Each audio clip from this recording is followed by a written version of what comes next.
Hello, and welcome to the Designing with Love podcast. I am your host, Jackie Pellegrin, where my goal is to bring you information, tips, and tricks as an instructional designer. Hello, instructional designers and educators. Welcome to episode 141 of the Designing with Love podcast. Today, we're continuing our series called Myths in Instructional Design and Education, where we unpack common beliefs that shape how we design, teach, train, and support learning. In the last episode, we challenged the myth that learning styles should drive design decisions. We talked about why design should be guided by evidence, goals, and learner needs instead of fixed learning style labels. In this episode, we're looking at another common myth. More content means more learning. This myth can show up when we feel pressure to include everything learners might possibly need to know. But more information does not always lead to better understanding. Sometimes more content creates more confusion. So, grab your notebook, a cup of coffee, and settle in as we explore this topic together. Before we jump in, here's how this series will work. Each episode will focus on one common myth, why it has lasted, what we know instead, and how we can make stronger design decisions moving forward. Today's myth is, more content means more learning. At first, this idea can sound responsible. After all, we want learners to be prepared.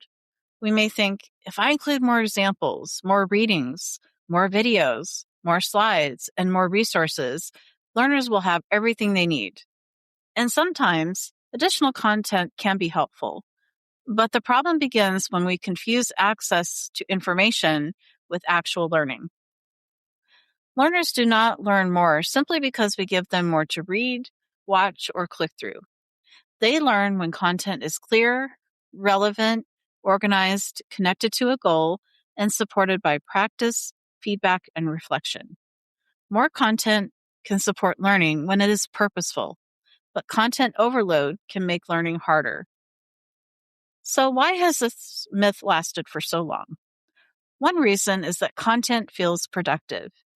When we add another article, another video, another slide, or another resource, it can feel like we are making the learning experience stronger.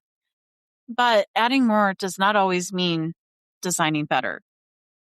Another reason this myth persists is that subject matter experts often know a lot. Because they understand the topic deeply, it can be hard for them to separate what is essential from what is interesting. Everything can start to feel important. This myth also persists because designers and educators may worry about leaving something out. We may think, what if learners need this later? Or what if someone asks about this? So we include more just to be safe. But when everything is included, learners may struggle to identify what matters most. If everything is emphasized, nothing is emphasized. Here's where we need to shift the conversation. The issue is not that content does not matter. Content absolutely matters. The issue is that content alone does not create learning. A more accurate way to think about it is this. More content does not automatically lead to more learning.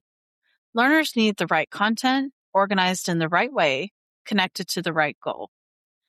Cognitive load theory helps us understand why this matters.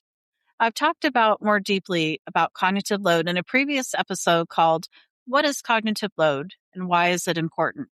So I won't repeat that full explanation here.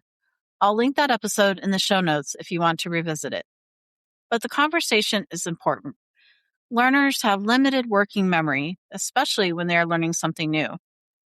When we overload learners with too much information, too many choices, or too many competing details, they may spend more energy sorting through the content than learning from it. That does not mean we should oversimplify everything. It means we should be intentional. So what does this mean for us as instructional designers, educators, trainers, or learning leaders? It means we need to move from content coverage to learning clarity. Instead of asking, what else should I include? We might ask, what do learners need in order to reach the goal? Instead of asking, how much content can I provide? We might ask, what content will help learners understand, practice, and apply? One helpful design move is to sort content into categories. What is need to know? What is need to practice? What is nice to know? What can be provided as a job aid, optional resource, or reference? This shift can make the learning experience clearer without removing rigor. In fact, clarity often increases rigor because learners spend less time guessing what matters and more time working with the ideas that matter most. The goal is not to make learning thin. The goal is to focus on learning. Here's today's myth reset. Instead of believing more content means more learning, remember that learning improves when content is focused, organized, purposeful, and connected to practice.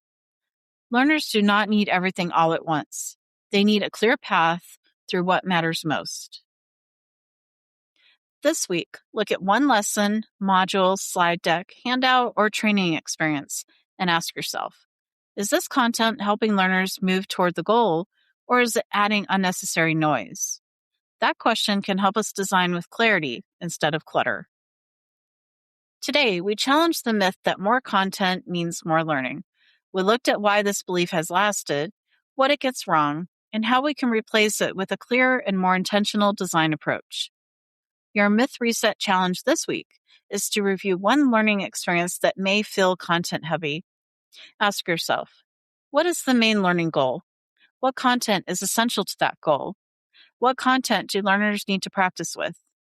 What content could become an optional resource or job aid? And what content could be removed, shortened, or moved?